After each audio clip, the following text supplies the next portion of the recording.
You're listening to the Junior Birdman Podcast.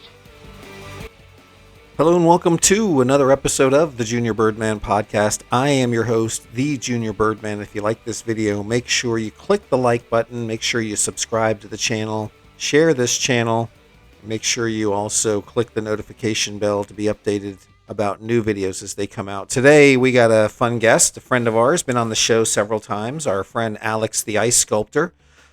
Just got back into town, I heard. How you doing, Alex? Thanks for coming on the show and taking some time to join us here today. Well, thanks, Birdman. It's good to talk to you, and I'm melting, but happy to be back. What was the weather like in Paris last week? Well, it was cold enough to keep my sculptures intact a little longer. Okay. How many sculptures did you do in total when you were there? More than I can count on my frosty little fingers. You're busy, huh? I mean, I was a busy little queen Okay. over there. I created sculptures. I was at a wedding. I went to 2 corporate events. Wow. I went to a film premiere. I Wow. lost track of exactly how many I created, but I had to carve at least 20 while I was over there, probably. Wow, that's a lot. What was the biggest one you did the whole time you were over there? I did an Eiffel Tower while I was over there. Wow. It was 8 feet tall. It Wow. was a showstopper. Wow, and you're so small. How do you get all the way up there to do the top of that thing? Well, I mean, I stand on a ladder. Okay. And, you have to have some real serious skills to do all the detail work near the top.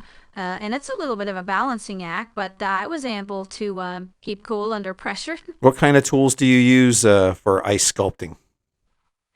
Well, I use a whole bunch of tools. I use a chainsaw, a chisel. I have a special ice carving knife. I have a lot of precision tools, and you have to be patient, and use the right tool when you're making sculptures.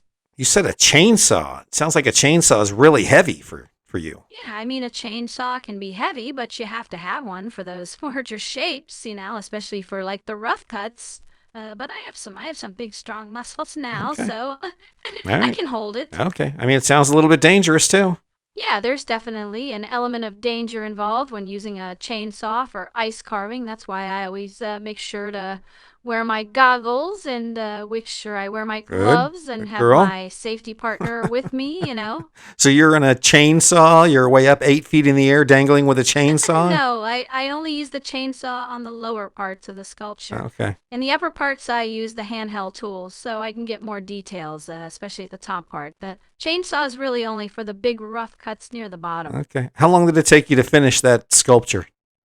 It took several hours to complete the tower. I want to say 4 to 5 hours, Wow. maybe longer. Jeez, that's a Yeah, long time. it took a long time, but when the people saw it, they thought it was great. They couldn't believe it. It looked fantastic. And you did that whole thing all by yourself? No, I have a whole team of skilled assistants. They all help me with the sculpture, especially Okay. the big ones. It's a whole team effort. I like working with a team. It takes a lot of coordination, a lot of people coming together to make the vision look like we want it to. And I always like that, working with a team and going through the whole creative process. It makes it a lot more fun, too. Where do you get ice? Where do you get the actual ice to make a sculpture? Where do you get big enough ice for that? Well, for the big sculptures, we have to have those big ice blocks specially made, like Okay. for the tower that we made. All Those are made high quality, filtered ice water that freezes so that everything's clear. There's no impurities. There's a lot of work going into just making the ice block itself. Who makes those? Special company or? There's a lot of companies that Okay. specialize in making the ice for artwork like that. A lot of companies that specialize just in making artistic ice itself. Internationally, yeah, there's a lot of companies like that. And is this ice made like from special water, purified water, distilled water, colored water? Yeah, the ice blocks we use for sculpting are typically made from purified water. Okay. They're free of any minerals or impurities. It helps to make sure that the ice is crystal clear, so there's no cloudiness, discoloration, so that the sculpture looks nice and clean. Some companies Okay. even offer ice blocks that have a little color in them if you want. They give a little dimension and creativity. There's a lot of things you can do with ice blocks if you let your imagination go. How long do you think it takes to freeze an ice block big enough to make the Eiffel Tower that you made? Oh, I'm not sure how long it took to freeze that block. Probably at least a few days. A Mm. bigger block like that, you also need a big freezer to put it in. And, the temperature of the water matters, the purity of the water. It usually is going to take at least a full day for an average ice block to freeze fully and thick enough that you can carve intricate details into it. For something like that Eiffel Tower, it's probably going to take a few more days. That was a very big block, and it needs a little more time to really freeze and be hard enough for you to be able to sculpt with it. And then they have special trucks just to haul them afterwards, too, because you can't just use a regular refrigeration truck, too. You have to haul it Yeah, special. they have big transport trucks just for artistic ice, so that have Yeah. those specialty freezers. You can't just use any kind of freezer because the temperature has to be very controlled. You can't let those ice blocks get softer and harder. It ruins them when you try to sculpt with them. Yeah, if you don't have a good consistent temperature, then you get ice blocks sculptures that start to fall apart when you start to sculpt on them. How long does it take for the average sculpture that you make to melt? Once you completely finish it, how long till it melts to a puddle?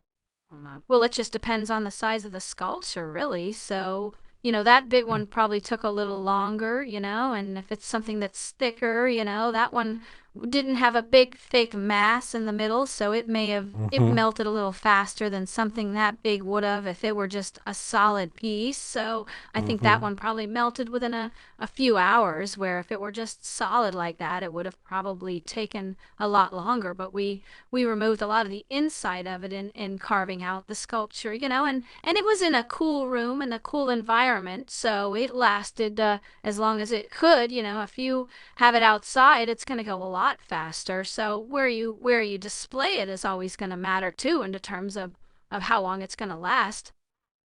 Was that Eiffel Tower sculpture, was that an indoor or outdoor That sculpture? one was made indoors. We made it in a Okay. big lobby of a hotel for a big corporate event.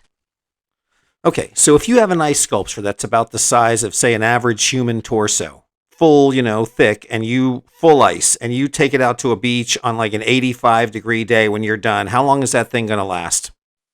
It's difficult to say exactly, like I said, if it's a full ice block that size, it's going to last a little longer. But if it's hollow in the middle, it's going to go fast. On a hot sunny day, it's going to go really fast. So if you were on a hot sunny beach like that, it's probably going to melt really fast. It probably wouldn't even last more than an hour. If you have it under a tent, maybe it would last a little longer. And maybe the wind or the breeze might help a little bit. But it's going to be hot on a beach, and it's probably going to go pretty fast on the beach. Do they make the ice for ice sculptures, actually? Do they make it so that it should last longer, a little less resistant to melting? Yeah, sure. And even the ice sculptors use techniques on their own. One of them, I know when they're making the block of ice initially, if they use a little more snow and shaved ice, it can make the ice block a little more stable for cutting and removing, especially for fine details. But it makes it a little more opaque, and that is crystal clear too. And so it depends. Sometimes that looks good. And additionally, I like to use a process called tempering. Yeah, tempering is where you slowly melt and then refreeze the ice. It creates a stronger, denser block. Makes it a little more resistant to melting.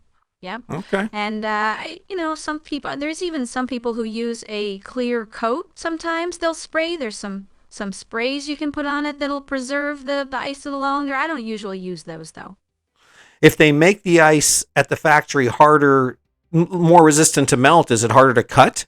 Yeah, it can make it a little more difficult to cut and shape and sculpt, but sometimes it's worth it. And if you use the right tools, it doesn't make that big of a difference. Okay. Do you have sculptures somewhere that you've made that are preserved forever in a freezer somewhere that you've kept? No, I don't keep anything No? I make. I want it to just be enjoyed and melt away happily. Okay. All right. Well, do you feel a little sad when you've made something and it ends up in a puddle before your feet eventually? Yeah, it's always a little bit sad to see your creation disappear, but that's why I have an iPhone, so I can take a picture and I can still remember it forever. Well, that's true. All right. Well, I appreciate you joining us here today, Alex, on the Junior Birdman podcast. Always fun chatting with you. I'm sure we'll get a chance to talk again, and thanks again for everything. It's always fun to talk with you, Birdman. All right. Well, we'll see you later, okay? Take care. You too. All right. There she is, folks.